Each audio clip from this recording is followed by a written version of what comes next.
दोस्तों नमस्कार, हर हर महादेव। स्वागत करती हूँ आज की इस कड़ी में। आज आप सुनेंगे एक बहुत ही सुंदर पौराणिक कथा।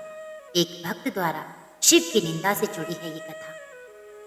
एक बार कैलाश पर्वत पर भगवान शिव और माँ पार्वती बैठे हुए थे। शिव जी ध्यान लगाकर बैठे थे। तभी माँ पार्वती ने देखा कि वे मंद मंद मुस्कुरा रही हैं। पार्वती जी के मन में प्रश्न उठा कि आज महादेव ध्यान मुद्रा में भी क्यों मुस्कुरा रहे हैं। उन्होंने बाबा की समाधि समाप्त होने पर उनसे पूछा, स्वामी, मैंने आपको पहली बार समाधि में मुस्कुराते हुए देखा है, इसका क्या कारण है? शिवजी ने उन्हें बताया कि उनके एक भक्त और उसकी पत्नी की बातें सुनकर वे मुस्कुरा रहे थे। पूरी बात बताते हुए महादेव जी ने बताया कि मृत्युलोक में एक मेरा भक्त एक ब्राह्मण है जो कि मेरे ही मंदिर में पुजारी है और दिन रात मेरी भक्ति में लगा रहता है। वह इसी मंदिर के पीछे छोटी सी कुटिया में अपनी पत्नी के साथ रहता है। इसकी पत्नी चाहती है उसके पास उसका खुद का घर हो, धन दौलत हो, जिससे वह सुख से अपना जीवन बिता सके। परंतु पुजारी केवल मंदिर के चढ़ावे पर निर्भर है और मंदिर में आने वाली दान दक्षिणा से बड़ी मुश्किल से घर का खर्च निकल पाता है। घर और अन्य सुख सुविधा कहाँ से आएगी? पर वह दिन रात मेरे से अपनी पत्नी का सपना पूरा होने का अनुग्रह करता रहता है। आज उसकी पत्नी ने उससे एक ऐसी बात कही जिसे सुनकर मैं मुस्कुराए बगैर नहीं रह सका। पार्वती जी ने पूछा, ऐसा क्या कहा उसकी पत्नी ने जो आपका ध्यान भंग हो गया? शिव जी ने बताया, उसकी पत्नी ने आज उसे ताना मारते हुए कहा कि जिस भोले शंकर की तुम दिन रात सेवा करते रहते हो और उनसे मेरे लिए घर मांगते रहते हो, उनके पास तो खुद घर नहीं है। वे तो खुद कैलाश पर्वत पर रहते हैं, तुम्हें कहाँ से घर देंगे? बस यही बात सुनकर मैं मुस्कुरा रहा था। इस पर पार्वती जी को बड़ा आश्चर्य हुआ। उन्होंने कहा, स्वामी, ये बात सुनकर मुझे बहुत बुरा लगा। वह आपको ताना मार रही है और आप मुस्कुरा रहे हैं। आप उसे एक घर और सुख सुविधाएं दे दीजिए जिससे वो आपकी निंदा न कर सके।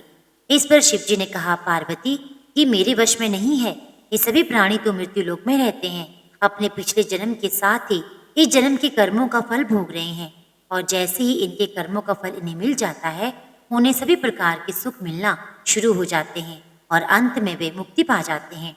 इसीलिए इसे मृत्यु लोक कहा गया है। मनुष्य बार बार जन्म लेकर अपने कर्मों का हिसाब चुकाता है। ये कर्म भूमि है, बिना कर्म के गति नहीं है। आगे शिव जी ने कहा, ये ब्राह्मण पिछले जन्म में एक साहूकार था जो कि लोगों की जमीन, उनके जेवर, पशु आदि गिरवी रख कर उन्हें पैसे देता था और उनकी जमीन हड़प लेता था और जो दूसरों के जेवर और ब्याज में पैसा मिलता था उसका उपयोग ये उसकी पत्नी पर किया करता था।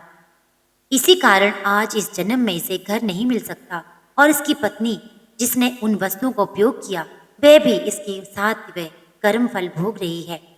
इस जन्म में ये मेरी सेवा कर रहा है, जिस इसके कर्मों के फल में जो कष्ट मिलने थे वे मेरी भक्ति के कारण इसे नहीं मिल रहे हैं।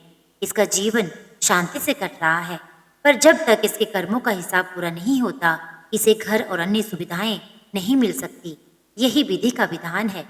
पार्वती जी ने कहा, ये तो ठीक है, पर उसकी पत्नी जो आपकी निंदा कर रही है उसका क्या? तब शिवजी ने कहा, संसार में जैसे जैसे कलयुग का समय निकट आता जाता है, मनुष्य भगवान की भक्ति करने के स्थान पर उनकी निंदा करने लगेगा। इस सृष्टि के आरंभ में ही लिखा जा चुका है। जो व्यक्ति इस कठिन समय में मेरी सेवा करता रहेगा उसको इस मृत्युलोक से मुक्ति मिल जाती है। तो दोस्तों, ये थी कथा एक भक्त द्वारा शिव की निंदा। उम्मीद करती हूँ आपको ये कथा अच्छी लगी होगी। ऐसी अन्य कथाएं सुनने के लिए इस चैनल के साथ जुड़े रहिए। अगर वीडियो को पहली बार सुना है, पहली बार चैनल से जुड़े हैं, तो चैनल को सब्सक्राइब और वीडियो को लाइक और शेयर करना बिल्कुल ना भूलिएगा। आपके एक लाइक से मुझे मोटिवेशन मिलेगा।